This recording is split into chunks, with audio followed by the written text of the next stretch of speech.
వచనాన్ని నేను చదువుతున్నానమ్మా, చూడండి. 4.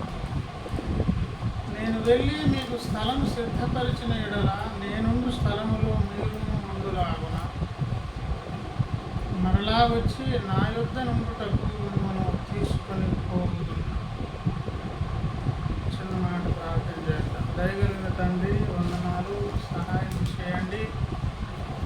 ఈ మంచి సమయం మాకు ఆశీర్వాదకరంగా మరిచి చదువుకున్న లేఖనం ద్వారా అవసరమైనటువంటి కొద్ది మాటలు అనుగ్రహించి పెట్టబడిన కొడుకును బట్టి గృహస్థులను చేయవచ్చిన మమ్మలను జ్ఞాపకం చేసుకొని ఈ సమయాన్ని దీవెనకరంగా మలిచి కనుడా మీరు మహిమ పొందండి. మీ దీవెనలకు మమ్మల్ని పాత్రగా చేయండి. లేఖన భాగమును మీ చేతులుగా అప్పగిస్తూ సహాయం కోరుతూ ఉంటారు. దయతో నిక్షిప్తమై ఉన్న కోట్ల సంగతులు ఏదో ఒక చిన్న ఉద్దేశాన్ని మాకు బయలుపరిచి వాక్యం చేత మమ్మల్ని తృప్తిపరచమని, తద్వారా ఏ ఫలితాలు మా నుంచి ఆశించారు అనువైన స్థితి కొరకు సున్నత కలిగిన హృదయము, మనస్సు కలిగి అయ్యా మీకు విధేయులమయ్యే భాగ్యాన్ని కూడా మాకు దయచేయండి. యేసయ్య నామములో ప్రార్థించి విన్నపం స్వతంత్రించుకుంటున్నాను పరమ తండ్రి. ఆమేన్. దేవుని స్తోత్రం. ప్రియులారా, చదువుకున్న లేఖన భాగపు నేపథ్యము మనం గమనించినట్లయితే యోహాను సువార్త 14 మొదటి వచనములో మీ హృదయములను కలవరపడనీయకుడి అంటున్నాను. అనుకోకుండా ఒక కలవరం అనేది శిష్యుల్లో ఏర్పడింది. అంటే సజావుగా సాగుతున్నటువంటి పడవలో ప్రతికూల వాతావరణం వచ్చింది అనుకోండి. సజావుగా సాగే కుటుంబంలో కొన్ని కలతలు ఏర్పడ్డాయి అనుకోండి. యాజ్యూజులుగా దైనందిన కార్యకలాపాలు నడుస్తూ సడన్గా ఒక క్రొత్త సందర్భం ఏర్పడితే ఆటోమేటిక్గా మనకేం కలుగుతుంది? కలవరం కలుగుతుంది. అంటే ఒక ట్రెండ్కి అలవాటు పడిపోయి వెళ్తున్నాం, సడన్గా దానికి వ్యతిరేకమైనది ఏదో అక్కడ ఏర్పడింది. ఏంటి అని అంటే కలవరపాటుకు కారణం యేసయ్య వారిని విడిచి వెళ్ళేటటువంటి ఒక సమయం ఆసన్నమైంది. నేను వెళ్తున్నాను, మరలా వస్తున్నాను అనే చెప్పే సందర్భం కొరకు నేను వెళ్ళేటటువంటి సమయం అనేది ఆసన్నమైంది. అంటే అంతవరకు శిష్యులు ఏమనుకుంటున్నారు? భక్తి చేస్తున్నారు, నాయకుని వెంబడిస్తున్నారు, కాస్తంత తృప్తిగా జీవితం మీద సాగుతుంది. కొన్ని ఆటుపోట్లు అనేవి భూమి మీద ఉంటాయి కనుక ఉన్నా కూడా ఇతరులకు లేనటువంటి ఒక తృప్తి ఉంది. దేని బట్టి అంటే భక్తిని బట్టి ఉంటుంది. నిజమైన భక్తి చేసేటటువంటి వారికి తెలియని ఒక ధైర్యం, ఆనంద సంతోషాలు ఉన్నదానితో తృప్తి చెంది ఇతర మనుషులతో పోల్చి చూసేటప్పుడు ఒక ప్రత్యేకమైనటువంటి వ్యక్తిత్వ నిర్మాణం, జీవితం ఉంటుంది. ఏంటి వాళ్ళు అలవాటు పడ్డారంటే ఒక మంచి నాయకుడు దొరికారు, బోధకుడు దొరికారు. ఆ బోధకుడి ద్వారా ఏమంటే చక్కగా పెంచబడుతున్నారు. ఇంతే, ఈ జీవితానికి ఇదే పరమార్థం అనుకుంటున్నారు. ఈ జీవితానికి ఇదే పరమార్థం అనుకొని ఇతరులకు దొరికిన భాగ్యం మాకు దొరికింది అనుకుంటూ ఉండగా సడన్గా ఏమన్నారు? నేను మిమ్మల్ని విడిచి వెళ్ళే సమయం అసలు ఒక్కసారి కంగారు పడలేదు, వదిలేసి వెళ్ళిపోతాను. మా పరిస్థితి ఏంటి అన్నట్లు. ప్రభునందు ప్రియులారా, ఆ సందర్భంలో దేవుడి విషయాన్ని మనకు తెలియజేస్తూ ఉన్నారు. వదిలి వెళ్ళిపోతున్నారా అని వారు కమ్ము తింటున్నారు. కానీ భక్తి జీవితంలో ఇలా పదే పదే మన జీవితాల్లో ఒక నూతన అధ్యాయాలు దేవుడు ప్రారంభిస్తారు. దాని ద్వారా ఆటోమేటిక్. ఉదాహరణకు వారు ఎక్కడ కాంప్రమైజ్ అయ్యారంటే ఈ జీవితానికి ఒక అర్థం, పరమార్థం ఏర్పడింది. ఎందుకు? ఇతరులకు లేని భక్తి మాకు కలిగింది. ఒక మంచి బోధకుడు మాకు దొరికారు, మా బ్రతుకు విధానం మారింది, రేపు ఆ సృష్టికర్తను ఎదుర్కొన్న ధైర్యంగా ఎదుర్కోగలుగుతాం అని అనుకుంటాం. కానీ ఈయన వెళ్ళడము అనే ఒక సందర్భము, మళ్ళీ వస్తాను అనే సందర్భము, ఇందులో ఎన్నెన్ని పాఠాలు ఉన్నాయి. మొదటిది ఏంటంటే మిమ్మల్ని విడిచి వెళ్ళే ఒక సంభవం అనేది జరగనై ఉన్నది. రెండవది మళ్ళీ వస్తానంటే ఆ వెళ్ళే ద్వారా ఇంకో పాఠం నేర్పిస్తున్నారు. మరణం అనే సందర్భం ద్వారా మీకు దూరం అవుతాను, అక్కడితో సుఖాంతం అయిపోతుంది అందరి జీవితం. కానీ మీకు ఇంకో క్రొత్త పరిచయం చేస్తాను. ఆ మరణం కూడా నన్ను ఏం చేయదు, దాన్ని జయించి మళ్ళీ వస్తాను. ఇలాగ ఎన్నెన్నో పాఠాలు ఉన్నవి. ఆ మొదటి పాఠం ఏంటి? నిన్ను విడిచి వెళ్ళేటటువంటి ఒక సమయం ఆసన్నమైంది అన్నప్పుడు వారు కలవరపడ్డారు. యేసయ్య అంటున్నారు, మీ హృదయములను కలవరపడనీయకుడి.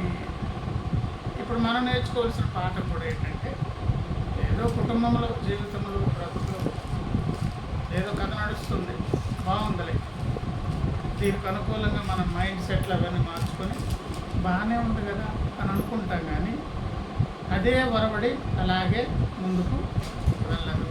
లోకంలో కూడా సామెత ఉన్నది, ఎద్దు ఎప్పుడు ఒకవైపు పడుకోదు. కొన్నిసార్లు రైట్కి పడుకుంటే అది ఎప్పుడప్పుడు తిరిగి లెఫ్ట్కి తిరగదు.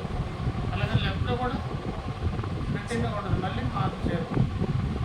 అలాగే మనిషి జీవితంలో కూడా ఎన్నెన్నో బ్రతకూడదు అనుకోవాలి ఎదురవుతాయి. అలా లోకంలోనే కదా, భక్తి జీవితంలో కూడా ఉంటాయి.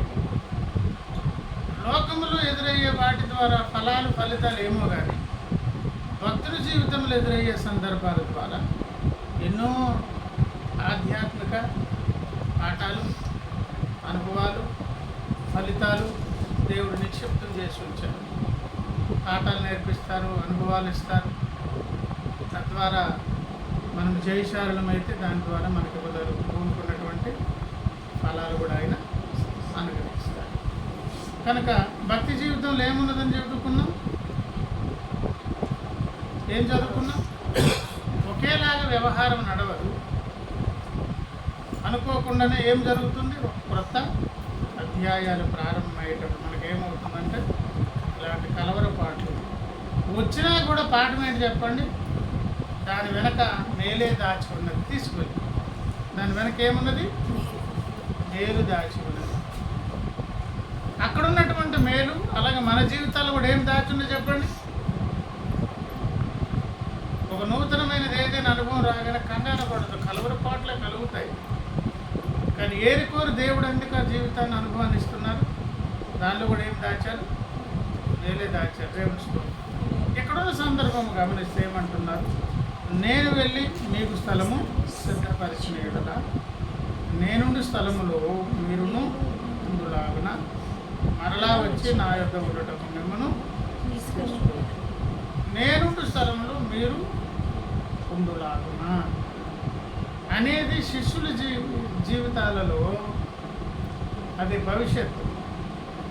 నేటి క్రైస్తవ ఏమండి మరి సహవాసంలో ఉన్నటువంటి క్రైస్తవులందరూ ఎదురు చూపేది చెప్పండి? ఆయన ఉన్న చోటుకు మనం వెళ్తాం. ఇది మన నిరీక్షణ. మనకున్న నిరీక్షణ వాళ్ళకి లేదు, అది వాళ్ళకి క్రొత్త. నేను మళ్ళీ వస్తాను, వెళ్తానంటే మమ్మల్ని వదిలేసి వెళ్ళిపోతారా? కానీ ఇప్పుడున్న మన నిరీక్షణ అంటే యేసయ్య వస్తారు, మనల్ని తీసుకువెళ్తారు.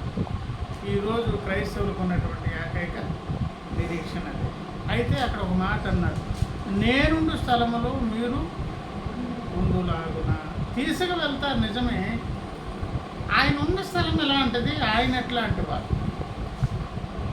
మనం ఎక్కడికి వెళ్ళాలంటే ఆ మార్గం మనకు తెలియదు. 5లో అన్నారు, 4లో నేను వెళ్ళుచున్న స్థలమునకు మార్గము మీకు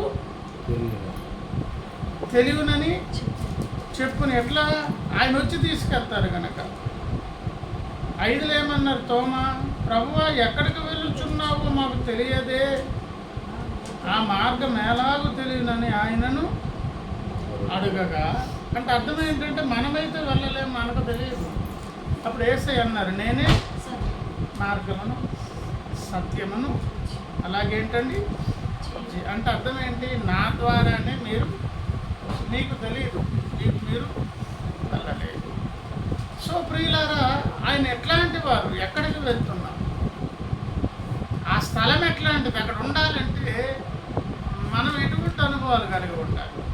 ఈ స్పష్టత మనకు లేదనుకోండి. వారేమో యేసు వచ్చి తీసుకెళ్తారనేది క్రొత్త మాట. క్రైస్తవులకి ఏంటున్నది? వెళ్ళారు, వస్తారు, తీసుకువెళ్తారని మనకు ఎదురు చూపు ఉన్నది. కానీ వెళ్ళే వారం ఎక్కడ ఉంటాం? ఆయన ఉండే స్థలంలో. ఆ స్థలం ఎట్లాంటిది, ఆయన ఎట్లాంటి వారు అనే దాని విషయంలో మనకు కాస్తంత అవగాహన లేకపోతే మన ఎదురు చూపు అనేది మనకు ఆశీర్వాదకరంగా ఉండదు. అలాగే వెళ్ళేదాని కొరకు మనం మొట్టమొదటిగా తెచ్చుకోవలసింది ఆయన ఎట్లాంటి వారు. ఆయనను బట్టే ఉండే స్థలం కూడా ఉంటుంది. ఉదాహరణకు ఒక సరైన శుభ్రము, జాగ్రత్తగా గృహాన్ని శుభ్రం చేసుకొని అన్నీ అలంకరించి పెట్టుకునే ఒక మైండ్ ఒక స్త్రీకి ఉన్నదనుకోండి, ఇల్లు ఎలాగుంటుంది? ఇల్లును చూసి ఇల్లాలను చూసి ఇల్లును చూడన్నట్లుగా దేని మీద ఏది ఆధారపడి ఉంటుంది? ఆవిడ మైండ్ సెట్ మీద అక్కడ అలంకారం అంతా కూడా. కనుక ఫలానా ఆవిడంటే ఆవిడెంత శుభ్రంగా ఉంటారండి, చక్కగా ఏర్పాట్లు చేస్తారు, ప్రతిదీ చాలా చక్కగా చేస్తారు. అంటే ఆ స్థలం ఎట్లాంటిదో, అక్కడ ఉన్నటువంటి పనులు ఎట్లాంటిదో దేని బట్టి చెప్పేయచ్చు? ఆడుకున్న మైండ్ సెట్ బట్టి. మరి ఆయన స్థలం అంటే ఎట్లాంటిది? ఇప్పుడు మనం ఎదురు చూస్తున్న యేసయ్య ఎట్లాంటి వారో మనకు అర్థమైతే ఆ స్థలము కూడా ఆయనకు అనుకూలంగా ఉన్నది, ఆయన ఏర్పాటు చేస్తారు. అటువంటి స్థలంలో ఆయనతో పాటు మనం ఉండాలంటే ఆయనలో మనం మారవలసినటువంటి పరిస్థితి కూడా ఎట్లాంటి వారు అనంటే దానికి చక్కని జవాబు అబ్రహాం గారు ఇచ్చారు మనకు. ఏమండి? రోమాపత్రిక 4వ అధ్యాయంలో, రోమాపత్రిక అంటే మనకు తెలిసినటువంటి మాటే, కానీ అక్కడ చూస్తే 4వ అధ్యాయము 17వ వచనం, తాను విశ్వసించిన దేవుని ఎదుట అని అన్నారు. అబ్రహాంని మనం ఎందుకు తీసుకుంటున్నాము, కొటేషన్ చేస్తున్నాము అని అంటే అర్థం ఏంటో తెలుసు. మనమేమో విశ్వాసుల తండ్రి ఏమో ఆయన చూపించే మాదిరిలోనే మనం ముందుకు వెళ్తున్నాం. ఆ కారణాన్ని బట్టి మనకు ఆయన అన్నింటా ఏమై ఉన్నారు చెప్పండి? ఒక రోల్ మోడల్గా ఆయన మాట్లాడినారు. ఆయన విశ్వాసులకు తండ్రి కనుక ఆయన విశ్వసించిన దేవుని గురించి వివరణిస్తున్నారు. మృతులను సజీవులనుగా చేయువాడును, లేని వాటిని ఉన్నట్టుగానే పిలిచేవాడునైన దేవుని ఎదుట. విశ్వాసులకు తండ్రి అయిన అబ్రహాము దేవుని గురించి వ్యాఖ్యానం చేస్తే విశ్వాసులమైన మనం కూడా ఇదే వ్యాఖ్యానం చేయాలి. లేని వాటిని ఉన్నట్టుగా పిలిచేవారు, ఉన్న వాటిని ఏం చేసేవారు? మార్చే కార్యక్రమం చేసేది అని చెప్తూనే అందులో ఉన్నటువంటి ముఖ్య ఉద్దేశం ఏంటి? మనం ఎదురు చూసే దేవుడు సృష్టికర్త, నిర్మాణకుడు. అక్కడ ఏదైనా లేదా? ఆ లేని దానిని అక్కడ సృష్టిస్తారు.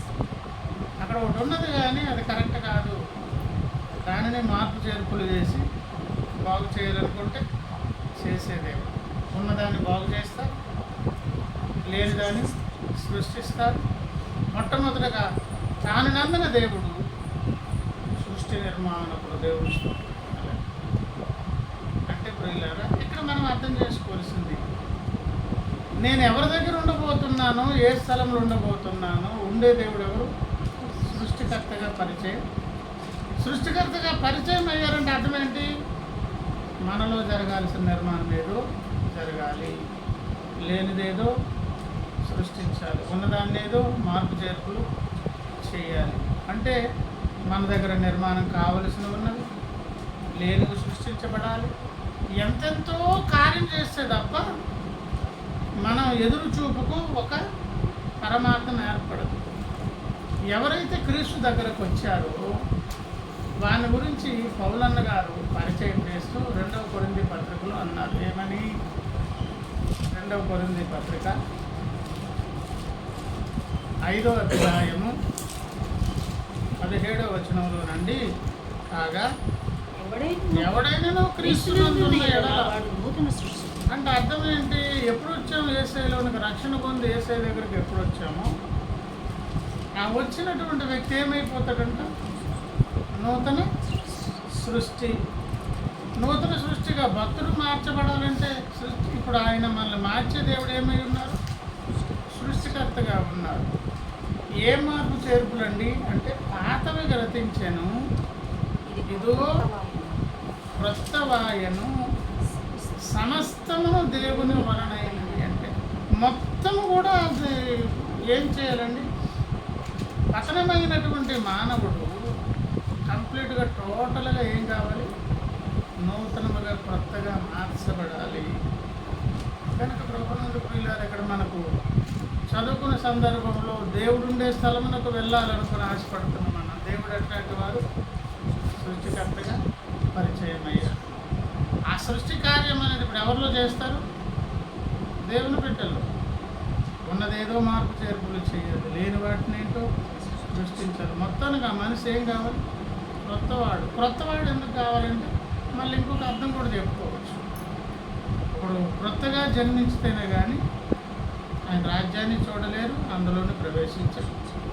క్రొత్తగా జన్మించడం అంటే పాతదేది పనికిరాదు. ఎక్కడికి? పరలోకానికి. రక్తమాంసములు దేవుని రాజ్యము స్వతంత్రించుకోవంటే పతనమైన మానవులలో ఉన్న పాతవేవి కూడా మరి ఆ మనిషే ఉంటాడు. మళ్ళీ అలాగని క్రొత్త మనిషే ఉండడు, ఆ మనిషే ఉంటాడు. ఆదాము ఉంటాడు, ఆదాము పిల్లలే, వాళ్ళు పాతోలే. కానీ వాళ్ళ లోపల నిర్మాణం అంతా కూడా ఏం చేయాలి? క్రొత్తగా నిర్మాణం చేయాలి. క్రొత్తగా నిర్మాణం చేసే సృష్టికర్తగా ఆయన ఉండేటప్పుడు ఇప్పుడు భక్తుడు ఎట్లుండాలి చెప్పండి? ఆయన నిర్మాణమునకు అనుకూలంగా మన దగ్గర ఎల్లప్పుడూ వేదిక సిద్ధంగా ఉండాలి. దేవుని స్తోత్రం. అప్పుడు మనం దేని కొరకు ఎదురు చూడవచ్చు? ఆయన ఉండే స్థలంలోనికి నేను వెళ్ళగలను, ఆయన వచ్చినప్పుడు నేను ఎదుర్కోగలను.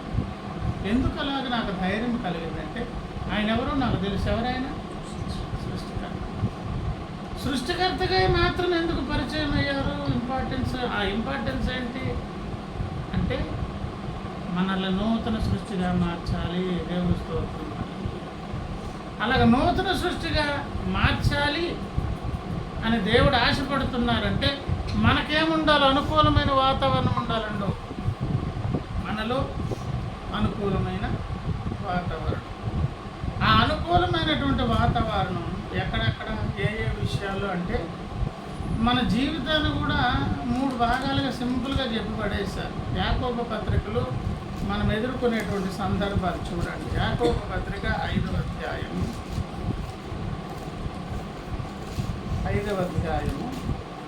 13 చూడండి. మీలో ఎవరికైనాను శ్రమ సంభవించినా ప్రార్థన చేయవలెను. అంటే మనకు శ్రమ సంభవించిన అనేదేదో నాకు కూడా శ్రమలు వస్తాయా అని ఎవరైనా అనుకుంటారా? లోకమందు ఉన్నటువంటి మనుషులందరికీ ఉన్నవి మనకు కూడా. వాళ్ళకున్న తలకాయ నొప్పులు మనకుంటాయి, వాళ్ళకున్న బాధలు మనకు కూడా ఉంటాయి. వాళ్ళకి మనకు వ్యత్యాసం ఉన్నది.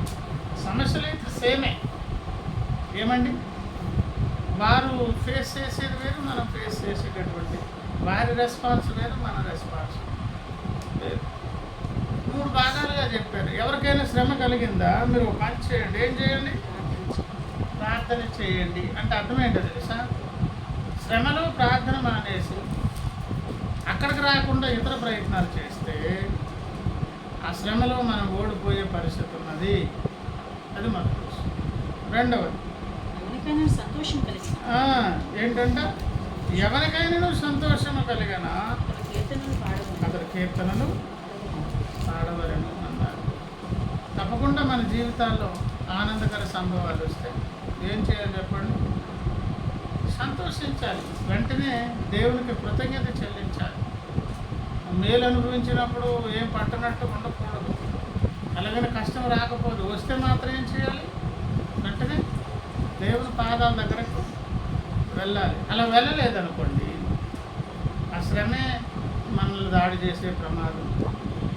దేవునికి విరుద్ధంగా శ్రమలు ఏవైనా కానివ్వచ్చు, బహుశా ఏదైనా కానివ్వండి. ఇశ్రాయేలు మనకు మాదిరి కనుక వారికి కొన్ని సందర్భాలు ఎదురయ్యేటప్పుడు వాళ్ళు ప్రవర్తించేటటువంటి విధానం మొదటి కొరింథీ పత్రిక 10వ అధ్యాయంలో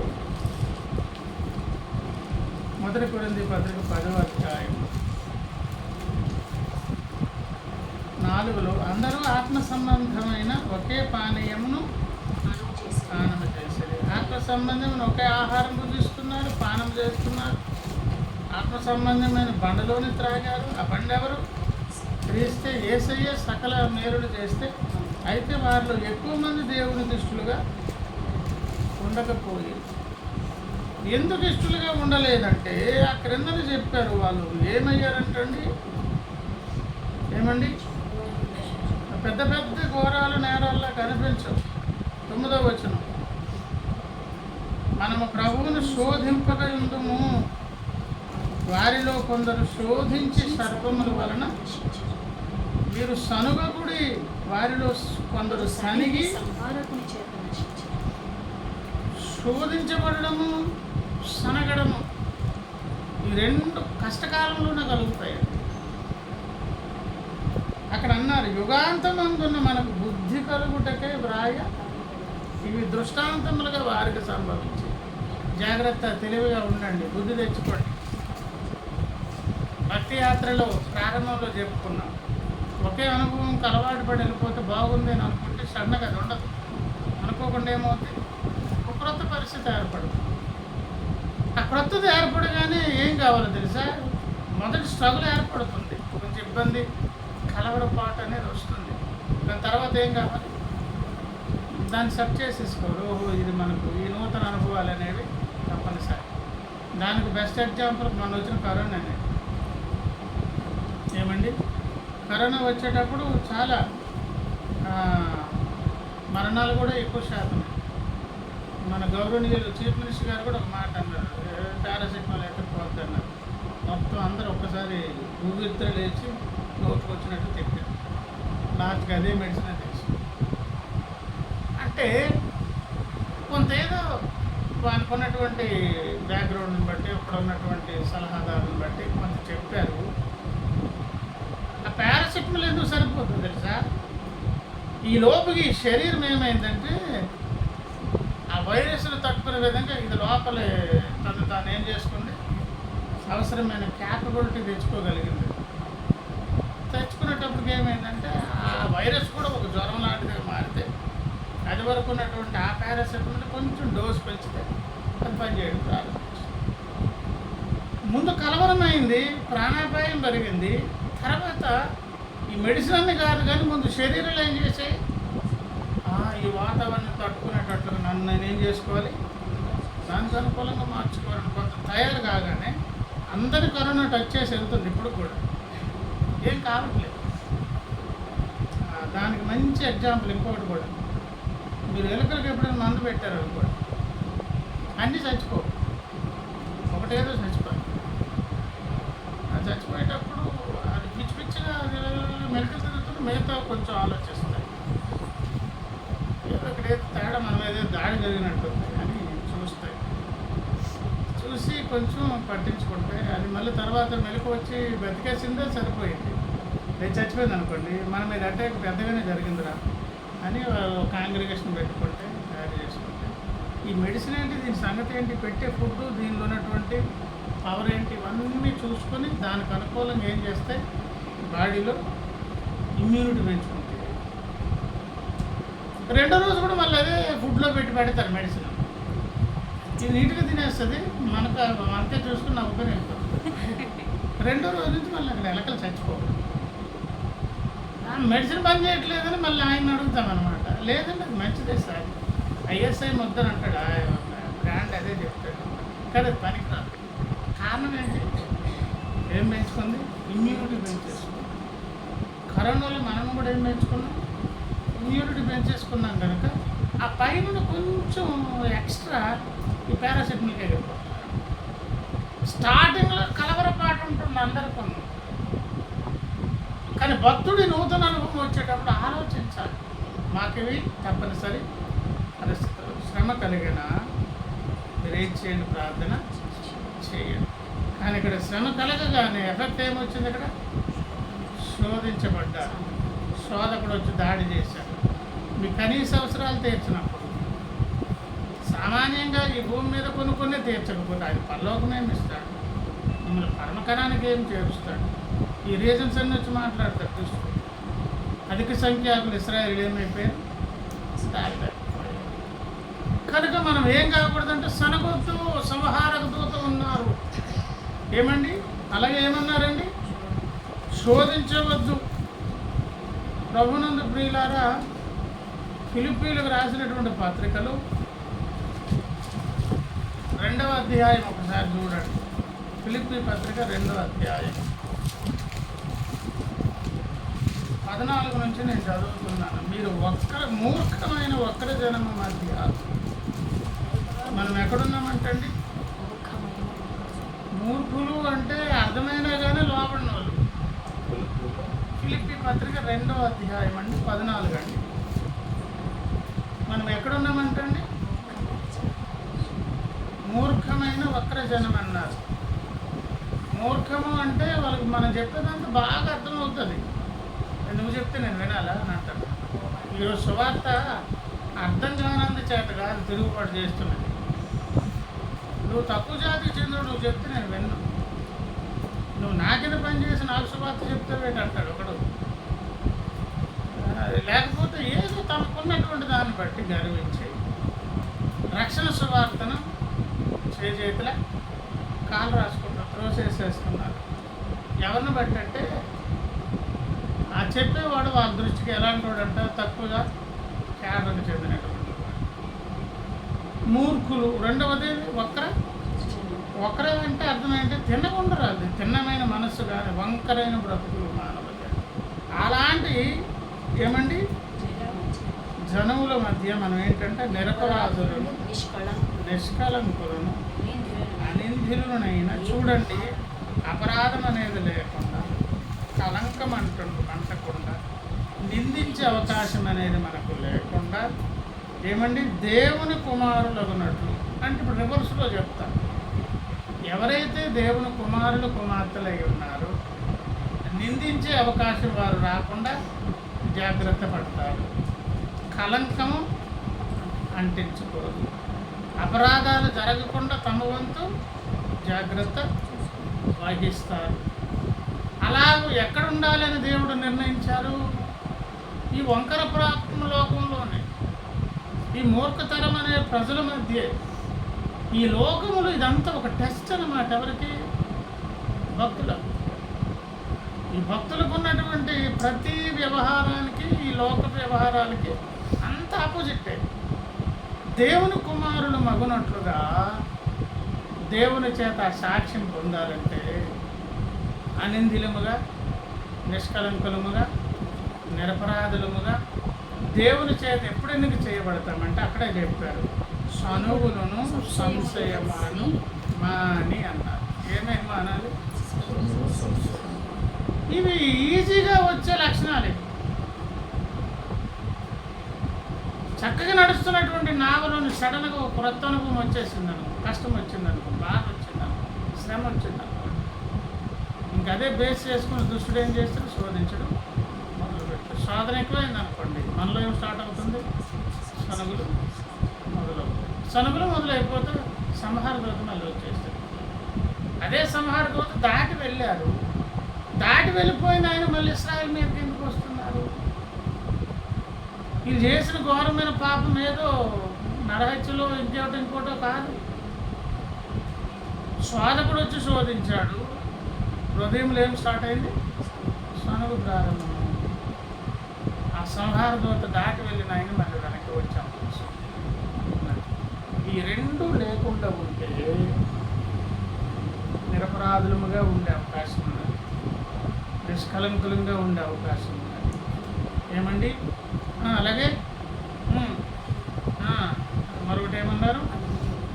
అనిందిలముగా నిందించే అవకాశం లేని విధంగా ఉండే అవకాశం ఉన్నది. వాటిని ఎదిరించాలి, అవి లేకుండా ఉండాలంటే ఈ రెండు రాదు. ఈ రెండు ఎప్పుడు వచ్చా చెప్పండి? శ్రమ కలిగినప్పుడు. ఏం కలిగినప్పుడు? అప్పుడు వెంటనే ఎక్కడ పరిగెత్తాలంటండి? శ్రమ కలిగిందా ప్రార్థన చేయండి. సంతోషం వస్తేనేమో చెప్పులు పడి. అదేంటిది? ఎప్పుడైనా దేవుని ద్వారా మనకి ఏ మేలు కలిగింది. సుఖమైన జీవితం నడుస్తుంది, నిత్యము కృతజ్ఞత చెల్లిస్తూనే పోవాలండి. దేవుడు మనము కృతజ్ఞులమై ఉండాలని దేవుడు కోరుకున్నాడు. దేవుడు స్తోత్రం. ఏమండి, ఆయన ఎట్లుంటారో తెలుసా? ఆయన దేవుడు కనుక ఆయన అలా ఉంటారు, కానీ మన నుంచి మాత్రం అది కోరుతారు. ఆయన మనకు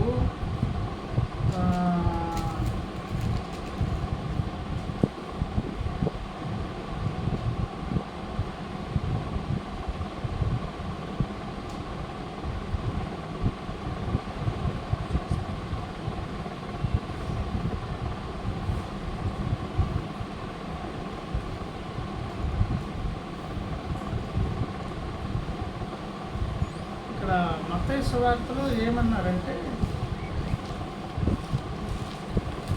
అంటే నేను తీసుకోవలసిన మాట అది గుర్తు రాలేదు. ఆయన కృతజ్ఞత లేని వారి మీదను కూడా తన దయావర్షంను కురిపించేదేవు. ఎవరి మీద? కృతజ్ఞత లేని వారంటే అర్థం ఏంటి? మేలులన్నీ అనుభవిస్తారు, కానీ థ్యాంక్ యూ ప్రభు అనే ఒక మాట చెప్పరు. ఆయన విధానం ఎక్కడ? మత్తయి సువార్త 5లో అన్నారు చూడండి, 45లో. ఆయన చెడ్డవారి మీదను మంచివారి మీదను తన సూర్యుని ఉదయింపజేసి నీతిమంతుల మీదను అనీతిమంతుల మీదను వర్షము మంచివారి మీద చెడ్డవారి మీద, నీతిమంతుల మీద అనీతిమంతుల మీద ఏం కురిపిస్తున్నారు?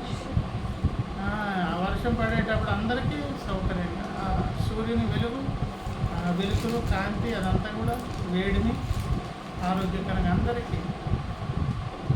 అందులో ఈ చెడ్డవారు అనీతిమంతులు అంటే ఎవరు చెప్పండి? పదే మేలు పొంది కూడా కృతజ్ఞత లేదు. ఆయన కృతజ్ఞత లేని వారి విషయంలో కూడా ఆయన ఎట్లా మంచి దేవుడుగా, ఆ మాట నాకు దొరకలేదు. ప్రభునందు ఇలారా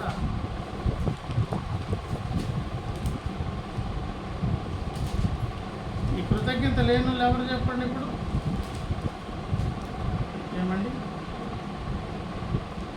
చెడ్డవారు చేసినటువంటి మేలును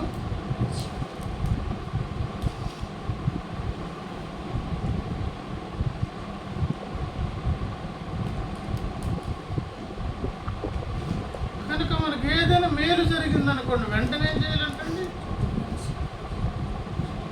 ఏం చేయాలమ్మా? సంతోషం కలిగిందా? పాటలు పాడి ప్రభువును స్తుతించండి. ఇంకొకటి ఏమన్నారు? ఎవరైనా రోగి అయినా, ఆ మాట చదివారు లేదు, చదవలేదా? రెండు ఒకసారి యాకోబు పత్రిక 5వ అధ్యాయం 13. అతడు మీరు ఎవరికైనా శ్రమ సంభవించిన ప్రార్థన 5:13 అండి. యాకోబు పత్రిక 5:13. మీలో ఎవరికైనాను శ్రమ సంభవించిన ప్రార్థన, ఎవరికైనాను సంతోషం కలిగిన కీర్తనలు. మొదటిది ఏంటి? శ్రమలు అనే నూతన అనుభవాలు వస్తాయి. స్వాదకుడికి అవకాశం ఇవ్వద్దు, సనవద్దు. దేవుని కుమారులు మొదలుగా జాగ్రత్త. రెండవది ఏం చదువుకున్నాం? సంతోషం అనేది కలిగింది, దేవుని వల్ల మేలు పొందా, తప్పకుండా కృతజ్ఞత చెల్లించాలి. చెల్లించకపోయినా ఆయన మేలు చేయడం మానవు. మంచివారి మీద చెడ్డవారి మీద, నీతిమంతుల మీద అనీతిమంతుల మీద, ఈ భూమి మీద ఉండగా ఆయన ఉపకారాలు చేస్తారు. కానీ ఇవన్నీ కాలిక్యులేటెడ్ దేవుని దగ్గర పట్టింపులోకి వెళ్తాయి. ఏం బాబు నీకేం తప్పు చేశాను అని రేపు దేవుడు అడుగుతాడు. మూడో విషయం, మీలో ఎవడైనాను రోగి అయి ఉన్నాడా? అతని సంఘపు పెద్దలను పిలిపించవలను, వారు ప్రభువునామమున అతనికి నూనె రాసి ప్రార్థన చేస్తే, ఒకవేళ అవిశ్వాసహితమైన ప్రార్థన రోగిని స్వస్థపరుస్తుంది. ఒకవేళ పాపాలు చేస్తే దేవుడు క్షమిస్తారు. మెట్టుకైతే ఈ 3 అనుభవాలు అన్నాను. మొదటిది, మనకు శ్రమలు కలుగుతాయి. రెండవది, సంతోషము ఉంటుంది.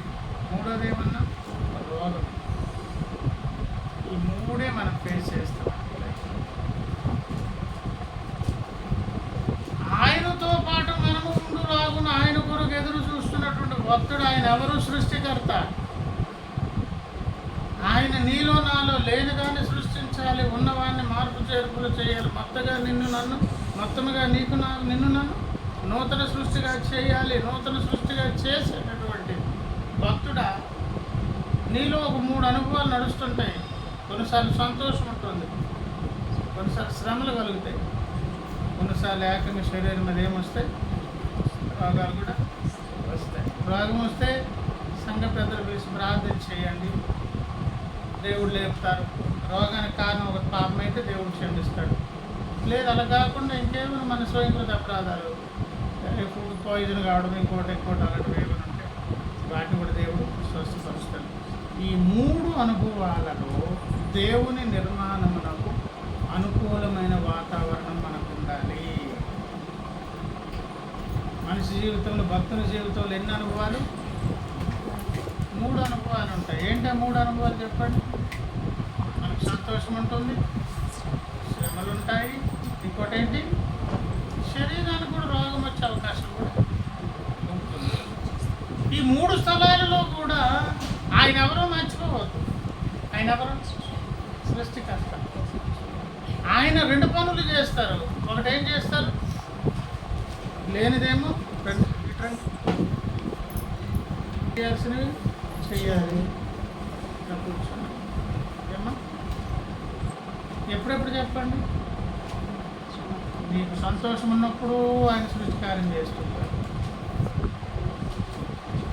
శ్రమ కలిగినప్పుడు తన పని ఆయన చేస్తుంటారు. ఆ రోగాలు ఉన్నప్పుడు కూడా అర్థమేంటో తెలుసా? మన స్థితిగతులన్నింటిలో కూడా తన పని ఆయన చేస్తూనే ఉంటారు. మన రియాక్షన్ కూడా దేవుడు చూస్తారనమాట.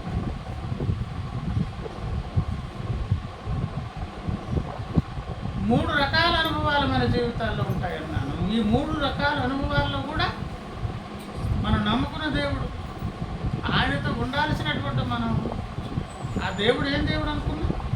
సృష్టికర్త కదండి. ఎవరండి? సృష్టికర్త. ఆ సృష్టి కార్యాన్ని మనలో వినాలి.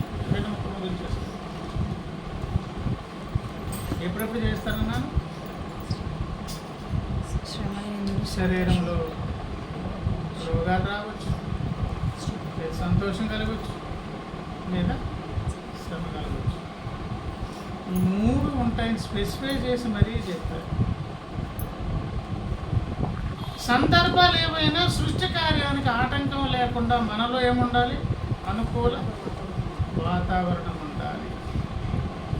అలా అనుకూల వాతావరణం ఉండాలని దేవుడు తన సంఘాన్ని అంట ఒక ముక్క చెప్పి ముగించేస్తాను. ఇర్మియా ప్రవచన గ్రంథం 2వ అధ్యాయములు అంటారు చూడండి.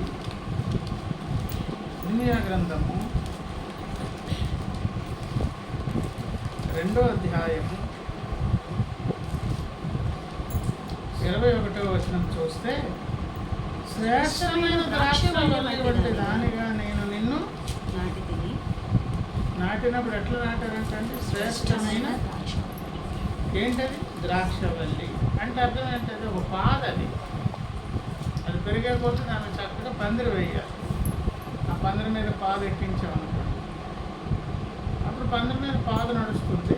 ఒకవేళ ఎప్పుడైనా ద్రాక్ష గెలలు కాసిందనుకోండి, బరువు ఎక్కి ఏమవుతాయి? పందిరి వచ్చి కిందకి వేలాడతాయి. అప్పుడు కట్ చేసేవాళ్ళు పొల రాగానే అలా గెలల కింద కట్ చేసుకుంటారు.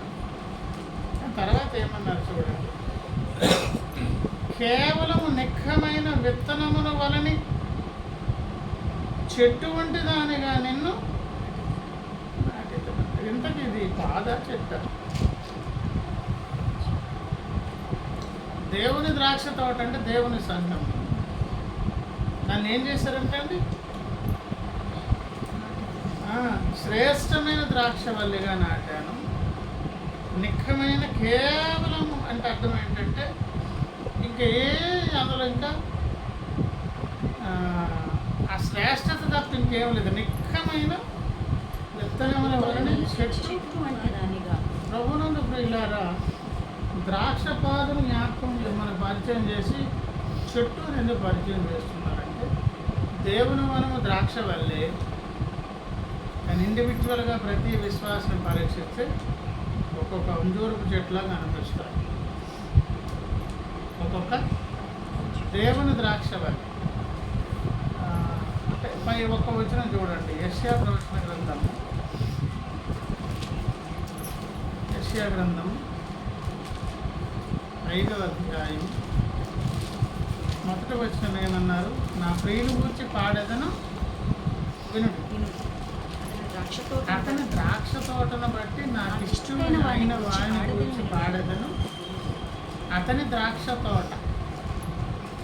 క్రీస్తు సంఘం ఏంటి? ద్రాక్ష తోట అండి. ఆ ద్రాక్ష తోట మరలా ఏమైనా పరిచయం చేసి పిలుస్తున్నారు? నిక్కమైన విత్తనములు ఇచ్చు చెట్టు వలన. ఏమా? లూకాసు వార్త 13వ అధ్యాయం 6వ వచనం చూడండి. మరియు ఆయన వారితో ఈ ఉపమానము చెప్పాను. ఒక మనుషుని ద్రాక్ష తోటలో, ఎవరా మనుషుడే? దేవుడు అండి. దేవుని ద్రాక్ష తోట అంజూరపు చెట్టు ఒకటి నాటబడి, ఒక్కటే అంజూరపు చెట్టు ఎందుకున్న మధ్యలో అంటే, ఒక్కొక్కటిగా చూస్తే విశ్వాసులు అంజూరపు చెట్లుగా కనిపిస్తారు. తోటలు చూస్తే ఎలా కనిపిస్తారు? ద్రాక్ష వనములా కనిపిస్తారు. ఆ ఒక్కొక్క దాన్ని అప్పుడు దేవుడు వచ్చి పరీక్షిస్తాడు, పరీక్షించడం చేస్తారంట. మార్కు సువార్త 11వ అధ్యాయం, మార్కు సువార్త 11వ అధ్యాయం 12 నుంచి చూడండి. మరునాడు వారు బేతనీయ నుండి వెళ్ళుచుండగా ఆయన ఆకలి. యేసయ్య ఆకలి ఏంటి చెప్పండి? యేసయ్య ఆకలి ఏంటి? నా తండ్రి చిత్తము చేయడమే నాకు ఆకలి తీరడం, దాహం తీరడం. మీకు తెలియని ఆహారం నా యొక్క ఉన్నది. అప్పుడు శిష్యులు అనుకున్నారు, మనకు భోజనానికి వెళ్ళి రొట్టెలు తీసుకురండి అని పంపించారు. సమరీ స్త్రీతో మాట్లాడుతున్నాడు ఈయన. ఒకవేళ ఎవరైనా ఏదో తెచ్చిచ్చారేమో గ్యాప్లోని అంటే అప్పుడు అన్నారు, బాబు ఎవరో ఏదో తెచ్చివ్వడం నేను తిన్నాను కాదు, ఆహారం పానీయం ఏంటి? నా తండ్రి చిత్తము. ఆ తండ్రి చిత్తంలో దేవుడు ప్రతి విశ్వాసను పరీక్షిస్తున్నాడు. దేవుని తోటలోకి వచ్చి ద్రాక్షవల్లి. ఆయన ఆకలి ఏంటి? ఆకలి అక్కడ చెప్పారు చూడండి. ఆకులు గల ఒక అంజూరపు చెట్టును దూరం నుండి చూసి దాని మీద ఏమైనానో దొరుకునేమో వచ్చాను. దాని వద్దకు వచ్చి చూడగా ఆకులు తప్ప మరేమీ కనబడలేదు. ఎందుకు అని అంటే అక్కడ చెప్పాడు, ఏలి అనగా అది అంజూరపు పండ్ల కాలం. ప్రియులారా, ఆ మాట చదువుకున్నప్పుడు లక్ష వార్త విరోధులకు పండ్ల కాలం కానప్పుడు అంజూరపు చెట్టు దగ్గరకు వెళ్ళి ఆ మాత్రం జ్ఞానం కూడా ఆయనకు లేదు. అప్పుడు వెతకడం ఏంటి? తీరా అక్కడ ఫలాలు లేవని దాన్ని శపించడం ఏంటి? అది వేరు మొదలుకొని పై వరకు ఎండిపోవడం ఏంటి? అయితే అది సమంజసంగా లేదు అనిపిస్తుంది. కానీ అందులో ఉన్న ఆధ్యాత్మిక పాఠం ఏంటి చెప్పండి? దేవుని వనమైన ద్రాక్షవల్లిలో ఇండివిజువల్గా ప్రతి విశ్వాస ఎవరు? ఒక్కొక్క అంజూరపు చెట్టు. భౌతిక ప్రపంచంలో అంజూరపు చెట్టుకు ఒక కాలం ఉంటుంది. ఆ కాలంలో అవి ఫలాలు ఇస్తాయి. భక్తునికి కాలంతో సంబంధమే లేదు. ఎన్ని కాలాలు చెప్పుకున్నాం? కొన్నిసార్లు సంతోషం ఉంటుంది, కొన్నిసార్లు శ్రమ కలుగుతుంది, కొన్నిసార్లు నిజంగా శరీరం మీద రోగాలు వస్తాయి. నువ్వు నేను ఏ పరిస్థితులు ఫేస్ చేసినా మన స్థితిగతులతో సంబంధం లేదు. మన దేవుడు ఏం దేవుడు అన్నాను? సృష్టికర్త. సృష్టి కార్యం చేసేదానికి కొనుకు అనుకూల వాతావరణం ఉండాలి అంటే నీలో నాలో ఫలాల కొరకైన వేదిక. రోగం ఉందా? కష్టం వచ్చిందా? ఆనందిస్తున్నావా? సందర్భం ప్రక్కన పెట్టాలి. మన ఎదురుచూపు మాత్రం ఏముండాలి? నాలో లేనివి సృష్టించడానికి, ఉన్న వాటిని మార్పు చేర్పులు చేసేదాని కొరకు వచ్చారు కనుక మీ సృష్టి కార్యానికి నేనైతే అడ్డు తగలననే వైఖరి మనము తెచ్చుకోగలిగితే మన మూలవాక్యం ఏంటి? నేనుండు స్థలంలో మీరు ఉంటున్నారు. దేవుడున్న స్థలానికి వెళ్ళే గట్స్ అప్పుడు మనకు ఏర్పడుతుంది. శిష్యులకేం అది క్రొత్త విషయం, క్రీస్తు సంఘానికి ఏం పాత విషయం ఏంటి చెప్పండి? యేసురాజుగా వస్తున్నారు, మేఘాల మీద మమ్మల్ని తీసుకువెళ్తారు, మేము ఎదురు చూస్తున్నాం, ఇది మన పాట. కానీ ఆయన ఉన్న స్థలం ఏంటి, ఎట్లాంటిది, ఆయన ఎట్లాంటి వారు, ఆయన చేస్తున్న పని ఏంటి? ఇప్పుడు ఆయనకు అనుకూలంగా మన స్థితిగతులు ఎల్లప్పుడూ ఒకలాగా ఉండవు. ఏ స్థితి ఉన్నా కూడా కాలంతో సంబంధం లేకుండా అంజూరపు చెట్టు భౌతిక ప్రపంచంలో ఫలాలు ఇవ్వదు, కానీ క్రైస్తవుడు మాత్రం అనుకూల వాతావరణం, దేవుని కార్యానికి అనుకూల వాతావరణం ఉండాలి. దేవుని స్తోత్రం. అంటే మన స్థితిగతులు ఏమైనా కానివ్వండి, దేవుని కార్యం మన మీద జరిగే దాని కొరకు మనం అడ్డు తగలకూడదు. అలాగ అడ్డు తగిలే నష్టం కలిగించే 2 లక్షణాలు ఏంటివి? శోధకుడు వచ్చి శోధిస్తాడు, వాడి మాట వింటే మనం సనుగుతాం, సనిగితే దాటిపోయిన సంసార దూత మనలో వెనక్కి వస్తారు. అలాగే మన లేదా నాశనం చేసి నరకాన్ని పంపిస్తారని కాదు, మనం పొందుకున్న రక్షణ అంత ఈజీ కాదండి పోగొట్టుకోవడం. అంత గొప్ప రక్షణ ద్వారా ఇవ్వదలుచుకున్న గొప్ప ఫలితాలను మనం పొందకుండా, అయ్యో భూమి మీద ఉండగా నన్ను ఏదో చేద్దామని దేవుడు అనుకుంటే అప్పుడప్పుడు నా బ్రతుకులు ఏం లేదు, అనుకూల వాతావరణం లేనందుచేత ఇంకెంతో ఎత్తెక్కాల్సిందే. నాతో సహవాసం చేసేటటువంటి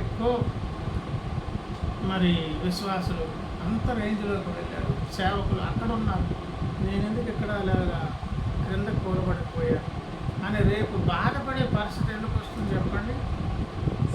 మన స్థితిగతుల్లో సహితము దేవుని నిర్మాణానికి ఆటంకం లేకుండా సనుగులకు, సంశయాలకు ఏమండి శోధించే పరిస్థితికి దూరంగా ఉంటూ ఆయనకి ఇష్టానికి మనం అప్పగించుకుంటూ ముందుకు వెళ్తే మనం ఏమి ఎదురు చూడవచ్చు?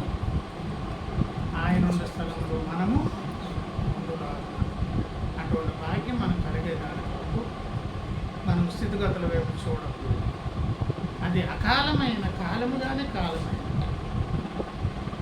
దేవుని వనములో ఉన్నటువంటి అంజూరపు చెట్లైన నీవు నేను దేవునికి అనుకూలంగా మన బ్రతుకులు, మన మనోవైఖరి, మన యొక్క స్థితిగతులు లాగా మనం ఏం చేసుకోవాలి?